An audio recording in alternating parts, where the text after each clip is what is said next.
Assalamualaikum warahmatullahi wabarakatuh. Semua orang ada masalah dan cara yang terbaik untuk kita menyelesaikan masalah-masalah kita tentunya dengan bertakwa kepada Allah Subhanahu wa taala. Allah Subhanahu wa taala dengan penuh kebijaksanaannya telah menetapkan hukum hakam.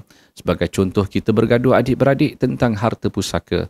Kembalilah kepada Allah Subhanahu wa taala. Kita sedar kita berebut harta dan kita mengambil bahagian bukan hak kita. Bersiap sedialah untuk menghadapi Allah Subhanahu wa taala. Kita mungkin senang, kita mungkin bahagia, kita mungkin rasa puas hati dengan pembahagian yang kita inginkan dengan cara kita. Namun Allah Subhanahu wa taala akan menghukum kita kerana kita menzalimi hak-hak orang lain yang sepatutnya mereka terima mengikut hukum hakam yang Allah telah tetapkan. Jangan kita seronok dan gembira menindas orang lain, apatah lagi darah daging kita sendiri. Pastikan kita bertakwa.